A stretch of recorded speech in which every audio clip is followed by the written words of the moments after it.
The Mysterious Room of the White House. A True Horror Story. Introduction.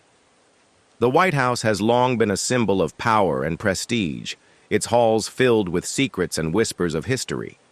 But what if one of those secrets was not just historical, but supernatural? James, a curious journalist, and Jolly, his skeptical photographer friend, embark on an unauthorized exploration of the White House to investigate rumors of a hidden, mysterious room. What they uncover defies logic and threatens their very sanity. James was known for his relentless pursuit of stories. His latest lead involved an urban legend circulating in Washington, D.C., a mysterious room in the White House that wasn't listed on any blueprint or map. Some claimed it was a portal to another realm. Others believed it housed secrets so dark they could never see the light of day. Intrigued, James convinced Jolly, his longtime friend and partner in investigative adventures, to help him uncover the truth. "Do you really believe this nonsense?" Jolly asked as she adjusted the strap of her camera. Her short, practical hair and sharp eyes gave her a no-nonsense demeanor. "It's not about believing, Jolly," James replied, packing his notebook and flashlight. "It's about finding out." The duo had managed to secure a guided tour of the White House. Their plan was simple: blend in with the tourists and sneak off when the moment was right.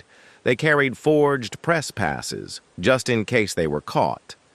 As the tour group moved through the grand hallways, James's eyes darted around, searching for anything unusual. His research had pointed to a specific wing, rumored to house the mysterious room. At one point, the group stopped to admire a portrait, and James seized the opportunity. "Now," he whispered. Jolly hesitated but followed as James slipped past a velvet rope and down an unmarked corridor. The air grew colder as they moved further from the bustling tour. The polished marble floors gave way to dusty wooden planks, and the opulence of the White House faded into an eerie, neglected silence. "What is this place?" Jolly murmured, her voice echoing in the dark. James didn't answer. His flashlight beam fell on a door at the end of the hallway. It was different from the others, older, with intricate carvings that seemed to writhe and shift when viewed from the corner of the eye. "This must be it," James said, his voice trembling with excitement. He reached out to touch the doorknob, and a jolt of static electricity made him recoil. The carvings on the door seemed to glow faintly, and a low hum filled the air. "James, I don't like this," Jolly said, stepping back. "Don't tell me you're scared," James teased, though he himself felt a knot of unease in his stomach. Ignoring her protests, he turned the knob and pushed the door open. The room beyond was unlike anything they had ever seen. It was impossibly vast, stretching far beyond the dimensions of the White House. The walls were a blinding white, and the floor was covered in a swirling mist. In the center of the room stood a single object, a black pedestal with an ancient-looking book resting on it. James stepped forward, drawn to the book, as if by an invisible force. "Don't touch it!" Jolly shouted, her voice breaking through his trance. But it was too late. As James opened the book, the room seemed to come alive. The mist thickened, coiling around their legs like living tendrils.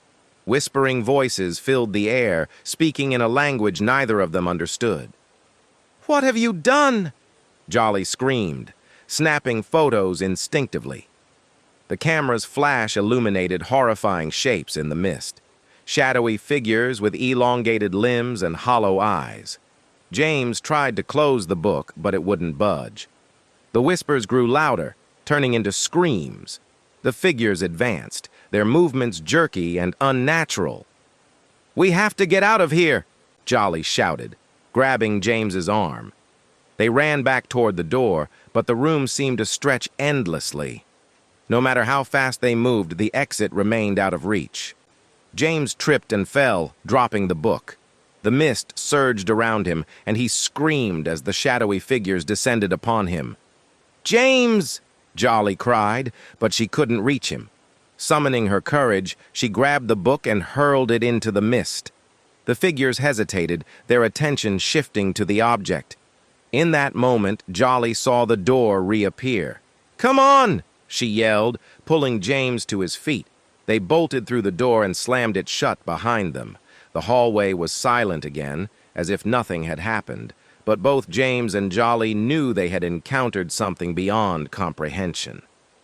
As they stumbled back to the tour group, pale and shaken, James whispered, "We can't tell anyone about this." "Agreed," Jolly said, clutching her camera. But when she reviewed the photos later, every image was blank. Morale: some mysteries are better left unsolved.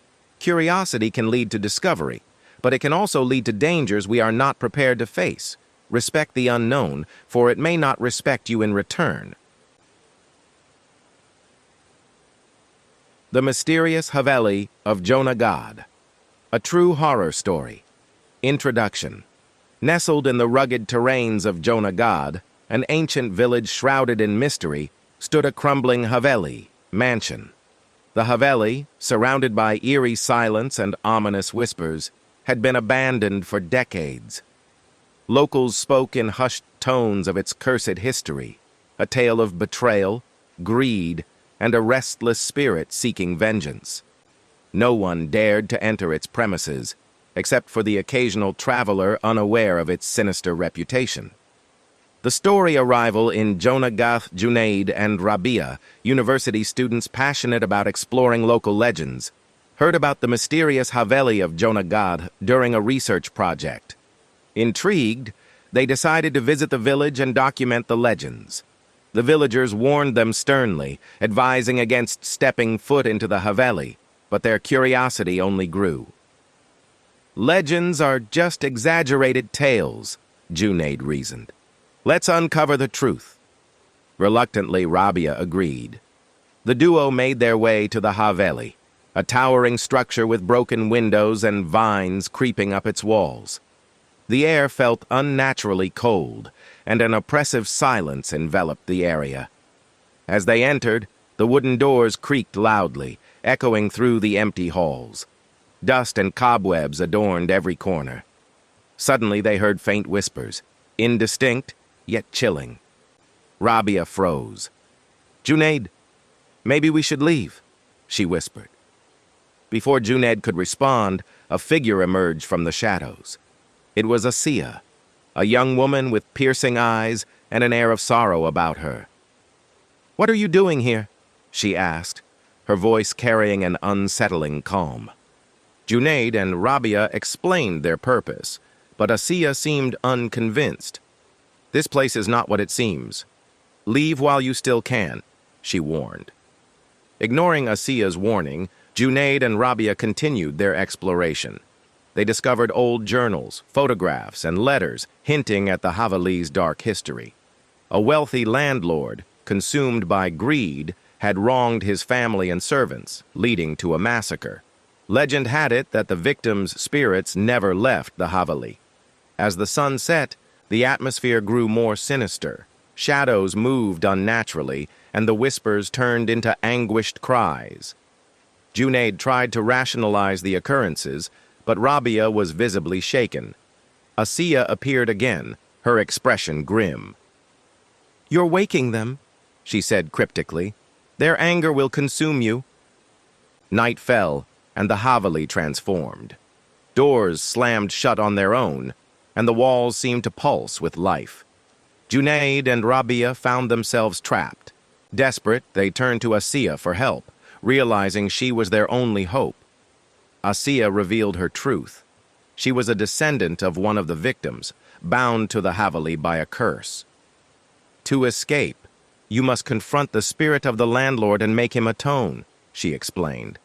Guided by Asiya, they reached the heart of the Haveli, a grand hall where the landlord's spirit resided. His malevolent laughter filled the room as he manifested, a grotesque figure of rage and torment. The spirit attacked, hurling objects and summoning illusions to break their resolve. Asiya recited ancient prayers, weakening him.